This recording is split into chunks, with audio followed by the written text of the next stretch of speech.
Graham balls na 2 flavor at may 4 ingredients na patok sa mga kabataan. Tara, umpisa na natin!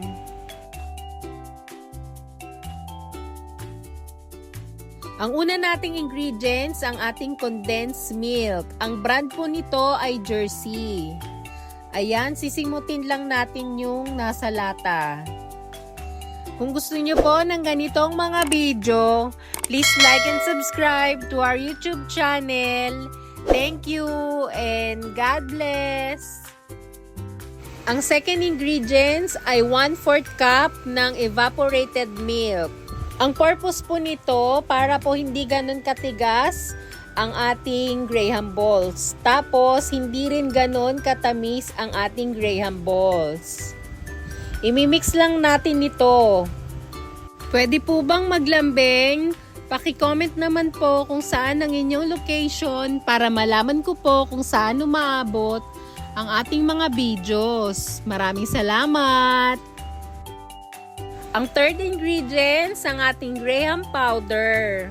Ang ginamit po natin dito ay 200 grams. Bali, 200 grams na Graham powder ang magagamit natin.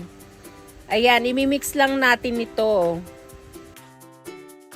Ito na po yung pangalawang pack. Ayan, ilalagay na lang natin ito paunti-unti hanggang sa mag-set na ang ating Graham balls.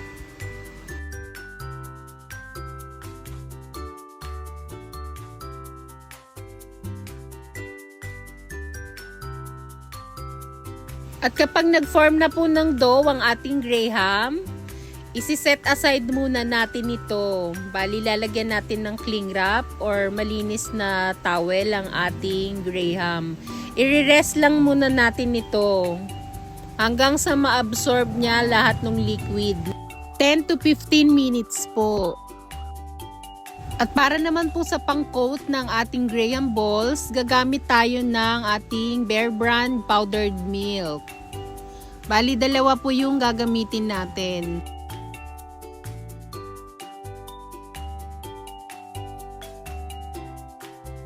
At Graham powder naman para sa ating classic na Graham balls. Ito po yung tira natin na Graham powder. Ito naman ang ating marshmallow. Since masyado siyang malaki, binabawasan ko siya ng mga 1/4. So, parang ang magagamit lang natin nito ay 3/4 sa isang Graham balls. After nating ma-rest, mag-start na tayong mag-assemble. Kukuha lang tayo ng at least 1 tablespoon ng ating Graham. Tapos, ibibilog lang natin ito. At ang next naman ay ipipress lang natin ito sa gitna at kukuha tayo ng marshmallow at ipapalaman natin. Make sure lang po na na-cover ng Graham ang ating marshmallow. Tapos ididiretso na natin ito sa ating pang-coat.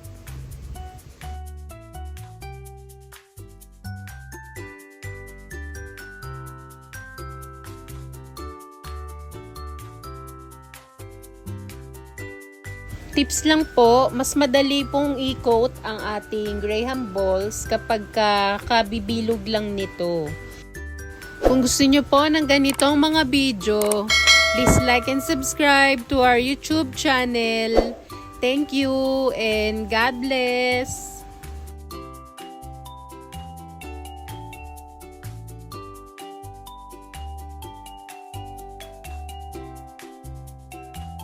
At para po may idea kayo, ang bentahan ko po nito ay 7 pesos or 3.20.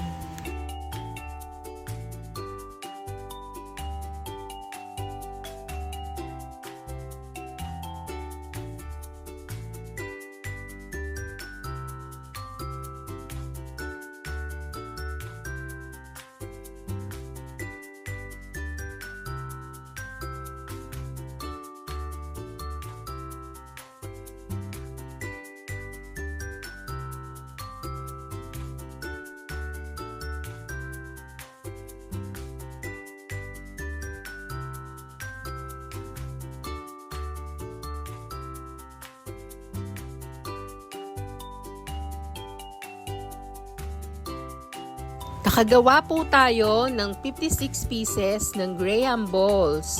Sana po ay may nakuha kayong idea sa bidyong ito. Please like and subscribe to our YouTube channel. Thank you!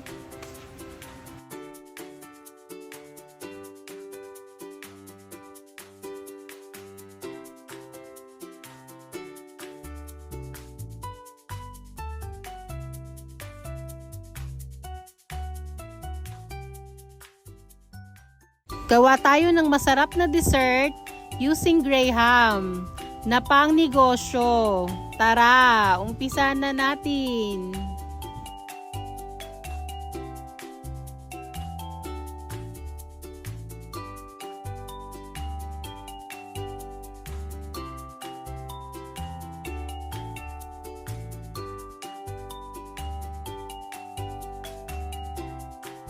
Nagtunaw na tayo ng butter. Ito po ay 1/4 cup.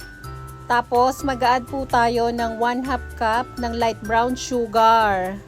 And then mix. Kung gusto nyo po ng ganitong mga video, please like and subscribe to our YouTube channel. Thank you and God bless! Mag-a-add naman po tayo ng 2 tablespoon ng food color. Ito po ay orange. At ang magbibigay ng masarap na lasa, ang nutmeg, 1 tablespoon. Pwede po bang maglambing? Paki-comment naman po kung saan ang inyong location para malaman ko po kung saan umaabot ang ating mga videos. Maraming salamat! Mag-a-add din po tayo ng 1 cup ng flour.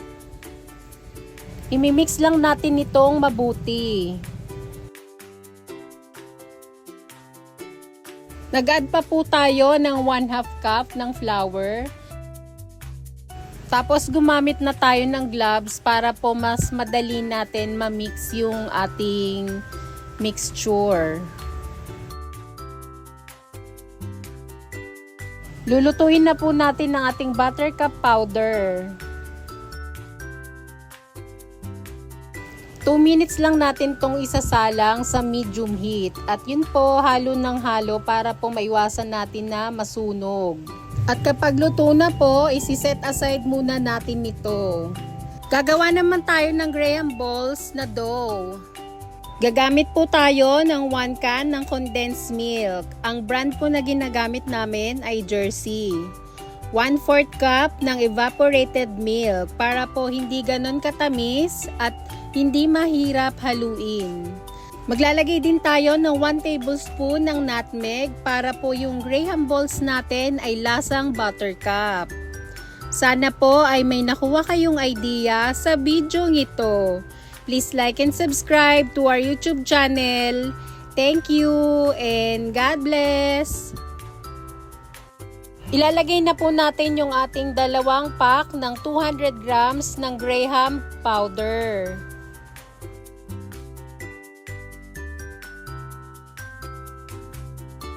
At hahaluin po natin itong mabuti hanggang sa maging dough. Kapag ganito na po, pwede na muna natin itong i-rest at least 5 minutes. I-cling wrap lang po muna natin ito.